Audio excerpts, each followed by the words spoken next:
Alright, what's going on, guys? I just wanted to do a quick video about my new purchase. Today I actually went by a pawn shop that I hadn't ever been to, and I was looking at their pistols, and the pawn shops in my town are actually, let's see, clear. Pawn shops in my town are actually pretty terribly priced for the most part. I'll go ahead and just show you clear on all these. Clear and clear. So the pawn shops in my town are actually pretty terribly priced. The last time I went to a pawn shop, I was looking at some pistols they had, and they had a P320, very standard, all black, no optics cut or anything like that, no special sights, no threaded barrel, nothing. And they wanted, it was used, it had actually some wear marks on the side as well, where it had worn through the coating. Or maybe not worn through the coating, but where somebody had obviously carried it a lot and taken it in and out of a pistol or a holster. They wanted $625 for it, and right off the bat, I was kind of like, yeah, that seems high, you know, for your standard P320.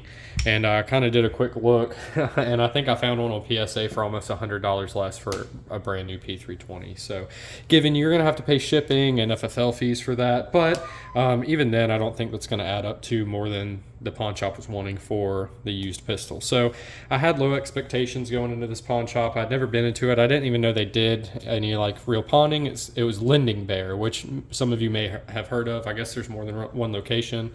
But it was just title pawn, and I figured, okay, this is just kind of specialty. I'm not super familiar with pawn shops, so I just kind of figured, you know, this is they don't have guns there or whatever. And then I drove by one day after a buddy of mine mentioned that he had gone there and looked at a firearm and saw that on the window they had guns. So I was like, okay, cool. So I guess they do regular, you know, pawning and stuff of, you know, normal shit.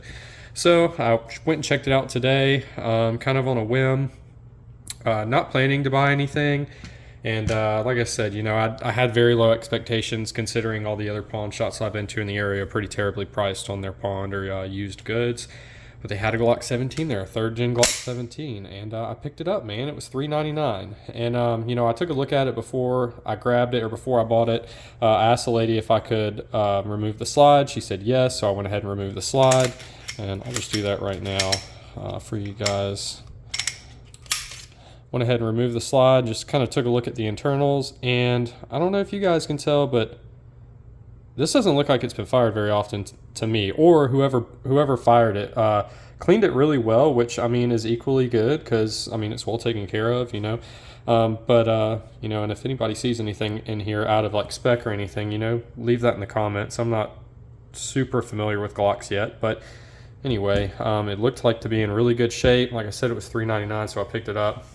She said that it was a pandemic pistol, so somebody got worried, went ahead and bought themselves a pistol. Once everything settled down, they went ahead and pawned it off, or that's what I assume anyway. And it's a believable story. The mag slide release has some wear on it, but you know, like I said, I'm not super familiar with Glocks, but just watching videos and stuff and seeing friends' Glocks, seems like one of the first places the coating wears off is that slide lock release right there. So, but I'm super happy with it, man. It's my first real Glock, and you know, I wanted a 19 just because of mag compatibility, but I really like a full-size pistol, and I kind of wanted a Glock after I had this dagger for a little bit because I really like this dagger. I really like the way it shoots, but you know, it's not got the pedigree that you know, standard Glock has, and I really wanted a good shit hit the fan pistol.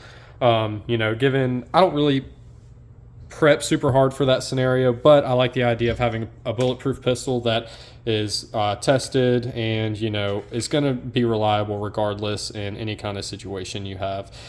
I gave up mag compatibility for a full size frame, which, you know, that's fine for me. If I'm looking at this in a shit hit the fan scenario pistol way, and this is my only pistol I'm carrying, if I'm worried about mag compatibility, all that takes is a chop off the grip. You know, that's all that's gonna need is to make it, you know, Glock 19 sized and be able to take the Glock 19 magazine. So I'd rather, if I can, keep the full size grip. I have magazines for this as well, you know, already. So I have the 19X mags I got for my dagger, and then I also have, which, wow, I just realized that how different this 19X mag is from this standard 17, or is it? Is it just the way it was sitting on the table? Okay, yeah, I guess it was. No, they're exactly the same. It was kind of an optical illusion there, setting them like that. It looks like it's got less angle on the... Anyway, I digress. So I'm fucking really happy with it, man. I think $399 is a great deal. It's a Gen 3. Like I said, it looks like it's never been fired, or if it has been fired, it doesn't look like it's never been fired, but it's been fired very little. Maybe just test firing, maybe carrying it a little bit, but you know, I'll let you guys be the deciding factor on whether or not I got a good deal. I think I did for $399. So anyway, I'm super happy with it. I can't wait to get out and shoot it. You know, I've heard a lot of things about Glock. I haven't shot one really that much. You know, a lot of stuff about grip angle not being ideal for a lot of shooters, and as well as the sights. You know, I do plan on upgrading these sights, but for now, I mean, you know, just kind of looking through in my kitchen, I don't mind that, you know, squared off U shape with the dot in the middle. That doesn't bother me too bad. So, you know, I'll shoot it and I'll run it for a while, and I do plan on getting it cut for an optic. I'm just going to do a direct mount RMR and call it a day. And I plan on getting a Surefire X300 for this.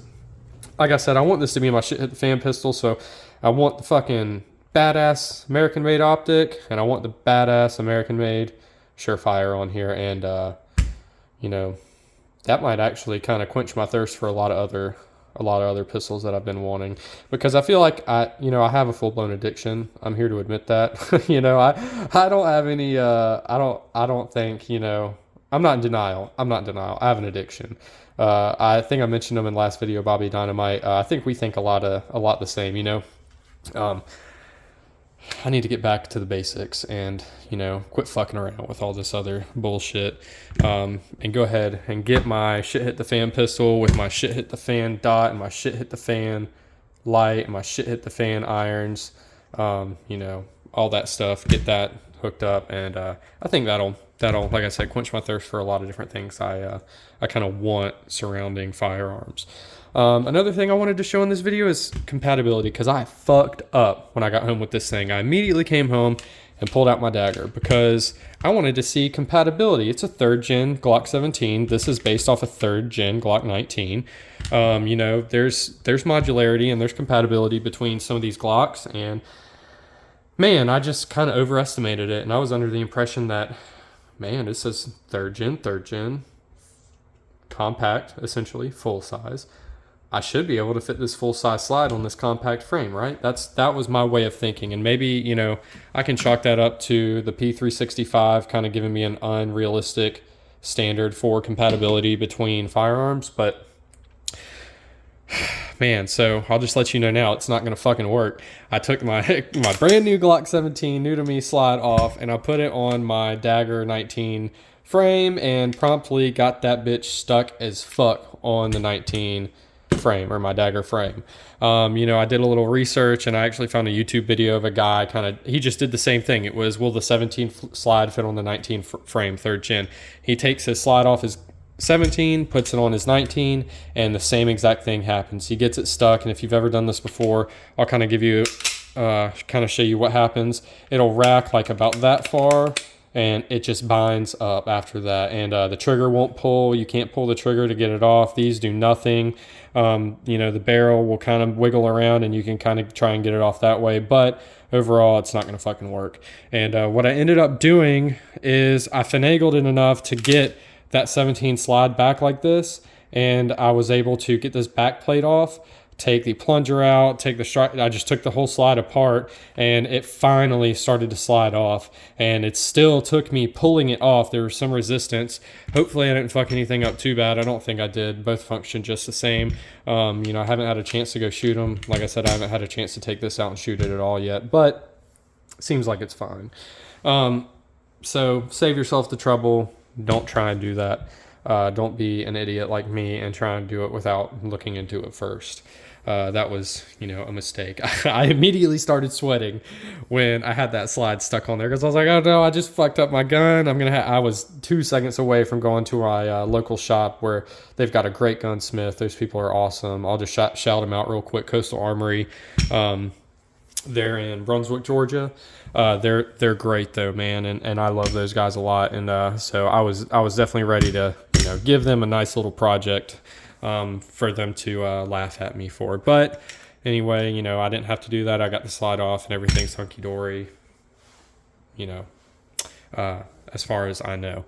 Another gun I got sitting out here right now is my Glock 44. Actually, not my Glock 44, my girlfriend's Glock 44, because this was a pistol I bought her for Christmas. You know, I got this thing for her thinking this will be a great introduction to pistols. You know, it's a 22. I've heard some bad things about the reliability on these things, but this was a buddy's pistol. He sold it to me for a super good price, and I shot it before I was able to, or before I purchased it. And sorry about the shadow here. I got to get a different light set up, but I was able to try it before I bought it, and it never jammed. 100% reliability. That is with CCI ammo. I've heard, I think Gear Runner did a review with this thing, and he said that's all his would run, but then he actually did another video where, or maybe it was the original video of his G44 video, but he ran it, and it ran all the ammo he had just fine through whatever mags he had just fine. And so, you know, I've been real lucky with this thing. I don't have any gripes about it. I do plan on selling it though, because I got it for my girlfriend, and she was kind of like, oh, this is awesome. You know, she was super excited. She mentioned getting a gun for her before, and but she'd shot plenty of stuff.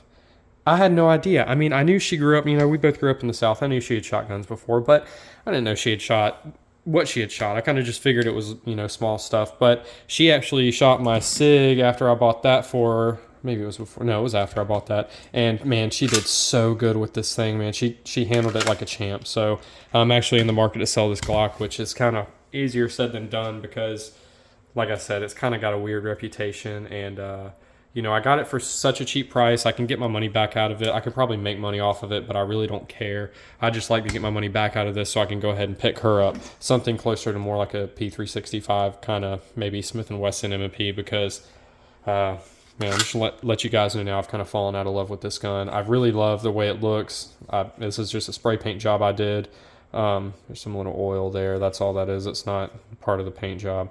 But man, I've just had rust issues, and I know the SIG fanboys out there will tell me, oh, you sweated on it, oil and shit. Well, I fucking do. I oil it a lot, and I sweat on it a lot, but I oil it a lot. My mag is so covered in oil, in fact, that it has not a speck of rust. The parts that have rust are right here on my irons where, you know, the oil will get rubbed off pretty quick. And, you know, I oiled it up and wiped the rust off, no problem.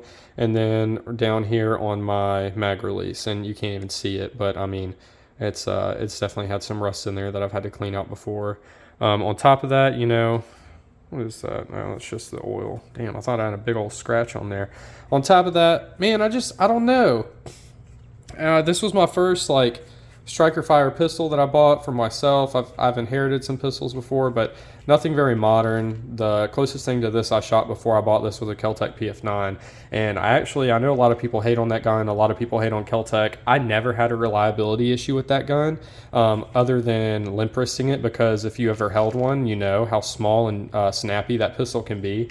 But man, I let that thing sit in a pretty humid environment without oiling it for a long time, because it was before I was legally able to carry, and I actually got some rust on top of the barrel right here, and you know, I essentially just Scotch-Brited that off, shot some oil on it, and I mean, it never jammed. That PF9 really was a great gun, and I ended up selling it for real cheap, letting it go just to kind of make money, to get some money back to make up for that purchase, but I kind of regret selling it. It was, like I said, an inherited gun, and even though it wasn't like one of the special ones, it was still a reliable pistol that I'd have carried. I'd have bet my life on it 100%. It shot great for me. Anyway, she's got to get something a little bigger than this. But, I mean, man, this is wanted this to kind of be a Glock video here. I'll do the classic Bobby Dynamite hold where he holds all his pistols up and they look all gorgeous because they're all fucking blacked out and it's sick. You know, I aspire to have more solid black pistols. But as far as the Glock platform goes, man, I really enjoy it. And I'm really, really excited to have a full-size Glock 17 3rd gen. Man, bulletproof, great shit hit the fan pistol. You know, a great do-all pistol. And I say do-all, I include carrying, because I don't find it very uncomfortable or hard to conceal a full-size pistol at all when you have a great holster like my Tier 1 concealed. I carry my CZ P09 every day, and it's more comfortable than my P365 in a Vetter holster, just being straight up. I mean, maybe it's because of this leather pad I've got on here. That adds so much comfortability. I mean, I'm going to have to put one on this eventually. I put one on there already, but I think I said in one of my last videos it didn't hold up good. But anyway, you know, like I said, I'd rather just get the full size, and if I need, if I can, worst case, apocalypse scenario, find a bunch of Glock 19 mags and not Glock 17 mags, I can just cut the fucking grip off and I can put my 19 mags in my 17. But anyway, I mean, that's pretty much it for the video. I just kind of wanted to show off my new buys, see what y'all thought about the deal I got on it, and, you know, give you an idea about dagger and Glock compatibility. And don't fuck up like I did and put your 17 Glock slide on your dagger frame, because it's not going to work. It's not going to work. Like I said, don't be an idiot like me. Anyway, thanks for watching, guys. Leave a comment, like, subscribe. I'm going to try and do more of these, like, just kind of bullshit talking videos. I might do if I start getting enough comments, you know, I'm going to go over, actually, you know what? I'll just go over any comments that I get in my videos on the next subsequent video, just because, you know, it'll be easy without a lot of comments on there. You know, I don't get many comments, but if I do, I'd like to, you know, if you got any questions, just let me know. I'll answer whatever I can, and if I can't answer it, I'll let you know that as well. But yeah, thanks for watching, guys. I'll see you in the next one.